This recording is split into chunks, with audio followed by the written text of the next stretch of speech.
Hi, I'm Diane with Southside Seed Balm.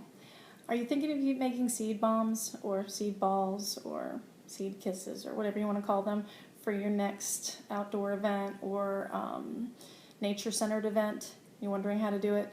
It's really easy. You just need 3 ingredients. One of them you can see I'm playing with. It's called clay. Air dry clay. You can get it at any store, any craft store. It's natural, it's non-toxic, so it's great for kids. So it's also fun to play with, feels like silly putty. If it dries out during your event, some of the events I do at conservatories or outdoor areas, if it starts drying out during the day, just add a little bit of water to it. It should be all good and it should just become malleable again. The next thing you'll need is some organic matter, especially if I'm working with the public or with children. I want to be using something that I know is safe. Normally, worm compost is great, but not for working with the public. So I get from the pet store or from a home improvement store or a gardening store coconut coir. So sometimes they sell it in bricks and you have to have water and add water. But it's great. Again, very tactile, very fun. And also it's a renewable resource. And it's great for the seed balls because when the rain comes, the coconut coir absorbs moisture and holds it, which is great for our little seeds, our baby seeds. Oh, they're pretty. Highly recommend getting native wildflower seeds. Wildflowers are great because they have very extensive root system. They also, being flowers, feed the pollinators, the bees, the butterflies. Just really great. So I'd highly recommend using wildflower seeds, but actually almost any seeds would work. And then all you need to do is put them out. This is going to get messy, so be aware. Be aware that there's going to probably be some cleanup involved, little pieces of dirt and coconut coir on the floor and things like that. But with your kids, just explain, or the public, or maybe even an elderly group at a senior center. This would be great for them too. So just get a little pinch of clay. Feel it, smush it, it's all good. And then smush it into the coconut coir or other organic matter. If you just have like dirt or potting soil, that'd be fine too. So push it in and roll it around and smush and roll. The important thing to remember is that there isn't a wrong way to do this.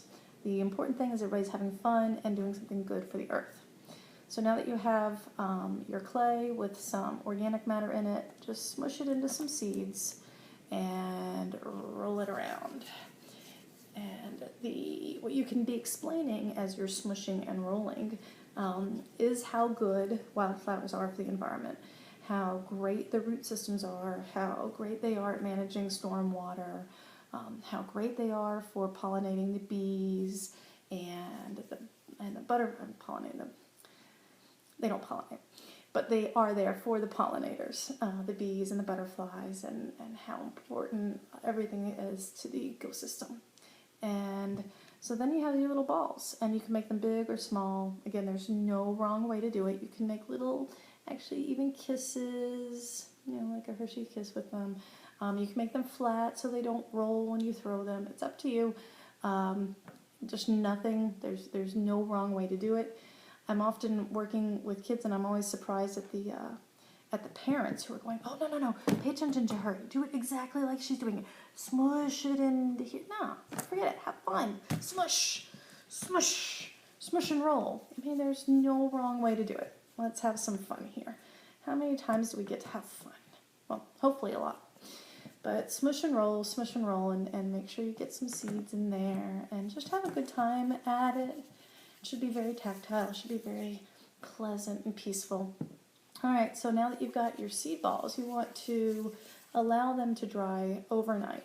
So if you're doing this as an activity and you're sending somebody home with some of their seed balls in, say, a plastic bag, like a Ziploc bag, tell them to leave it open and let it air dry overnight. So they can air dry overnight, and then it'll become very hard like that.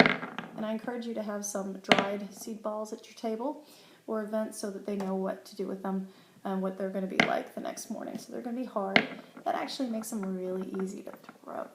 And then you can throw them at a empty lot or the side of a road or a ditch. Anything like that is really great to do with the seed balls. So a couple of things. Again, if your clay dries out, just add some water. Again, specifically it's supposed to be 5 parts clay to 3 parts organic matter to 1 part seeds. Not really that big of a deal. You can get your seeds pretty much. Most places will have native wildflower seeds, but I get mine online from American Meadows. They have wildflower seeds native to each part of the United States, and most places or states will have a recommended list of native wildflowers and grasses, which is great. So just keep smushing and getting your seed balls together, and I hope your event goes well.